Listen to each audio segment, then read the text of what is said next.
These are all the ingredients that you're gonna need for your seafood gumbo. I have half of a diced onion.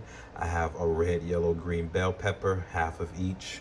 I got 6 garlic cloves, 3 bay leaves. I have a few strings of thyme, some green scallions. I have conch, gumbo fowl, black pepper.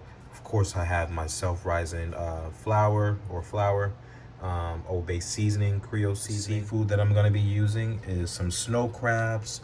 I'll also have some king crabs, and I'll have some stone crabs. I have some jumbo shrimp, and of course I have some sauce. The last ingredients are the stewed tomatoes. So I'm gonna use 3 cans, guys.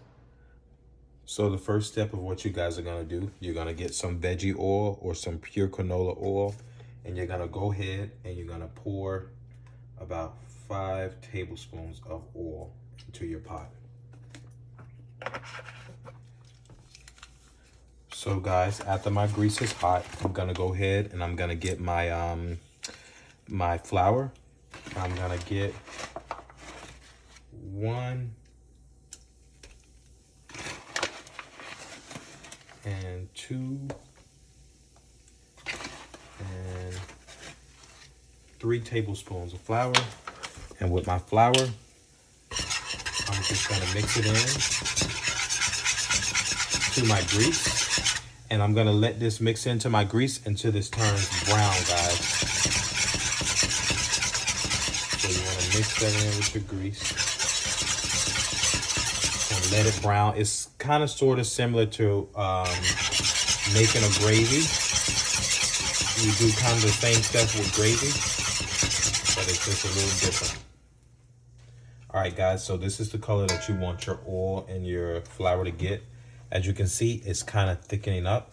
I'm gonna go ahead and get my gumbo fowl. I'm gonna get my first tablespoon of gumbo fowl. And I'm gonna do another tablespoon, so 2 tablespoons of gumbo fowl. And I'm gonna mix my gumbo fowl in. So as you can see, it turned like that dark color of what people gumbo have. Sometimes my gumbo can be like a bright red, but it all depends on how much gumbo fowl I decide to use. All right, guys, so what I'm gonna do next is add my veggies. Gonna add my onion, my bell pepper. Gonna add all the veggies in. And guys, now this is how you make a gravy here. So pretty much what we're doing is we're making a gravy. So I'm gonna put all of my veggies in. And I'm gonna mix. So as you guys can see, it's already thick. Look how thick that is, guys. So what I wanna do now is I'm gonna let my veggies actually cook down in this sort of gravy until they're tender. So guys, as you can see, this is exactly what you want. My veggies are tender enough. I'm gonna go ahead and get my first can of stewed tomatoes, and I'm gonna add them, and I'm gonna stir them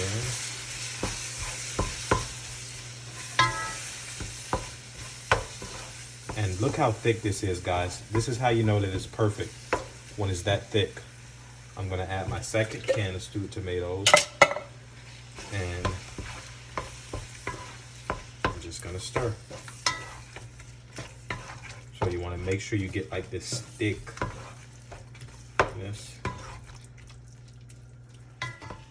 Next, guys, I'm gonna add water. Just to top it off, I wanna mix that in. So guys, I'm gonna mix this in. And the next thing I'm gonna add is my scallops, my bay leaves, my thyme, and I'm gonna add my conch. My conch is already tender because I pressure cooked it. So when it cooks, it's just gonna get even more tender. This is a seafood gumbo, so of course this might be really different from how everybody else does it, but I really do a lot of seafood when I'm doing my seafood gumbo. So I'm gonna break the conch up so that we have chunks. All right guys, so 15 minutes after boiling my gumbo and conch, I'm gonna go ahead and add my shrimp. A little you guys might be frantic with adding shrimp because you think that it's gonna get a rubbery feel, but that's not true. The gravy's actually gonna make the shrimp very, very, very tender. I'll show you guys what the shrimp looks like once it's done. I'm gonna go ahead and let this cook for additional about 10 minutes before I add my crabs. Okay guys, so my shrimp and conch have been cooking for that 15 minutes. I'm gonna go ahead and add my crabs into the mix. I have 3 types of crabs: snow crab, king crab, and stone crab. And I'm gonna go ahead, this is what's gonna give our broth a really good flavor. I'm gonna go ahead and put that in there before I season it, and I'm gonna let these cook on maybe medium heat for about 20 minutes. Guys, my crab have been cooking for about 20 minutes. I'm gonna go ahead and I'm gonna add my sausages in. You can use whatever sausage you like. I like red sausages. I like these Cajun sausages that they have. Georgia sausages are really good in a gumbo. It's up to your liking. And this smells really good, guys. Really, really, really good. All right, guys, so next what I'm gonna do is I'm gonna get some Old Bay seasoning. I'm gonna put in, I only have 1 tablespoon of it, but really I want to put 2 tablespoons, so I'm just going to go ahead and grab another little thing of Old Bay. I'm going to get some Creole seasoning and add 1, 2. It already has salt, so I don't really need any salt. And I'm going to go ahead and get some black pepper. I'm going to add 1 tablespoon of black pepper, and I'm gonna mix it in to my gumbo mix. And guys, you want to make sure you taste your gumbo to make sure it has a good flavor.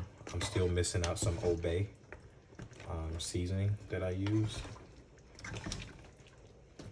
So guys, I added in another tablespoon of my Old Bay seasoning, and then I'm just gonna get some lime and I'm just gonna squeeze it in.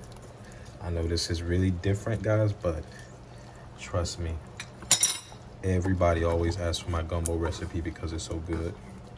All right, guys, so I'm gonna let this cook for additional 15 minutes and then it will be good to go. All right, guys, so my gumbo is finally finished. It smells really, really, really, really good. I got my conch, I got my crab, I got my shrimp. Let's see if I can find a shrimp and show you guys. Look at this shrimp. I barely even touched it, and it is super tender. So for all you people that think that your shrimp is gonna turn rubbery, look at that. It's not. All right, I hope you guys enjoy this recipe. Let me know how you guys would make it. Like, share, and subscribe, okay? Cooking around the world with Dez, baby.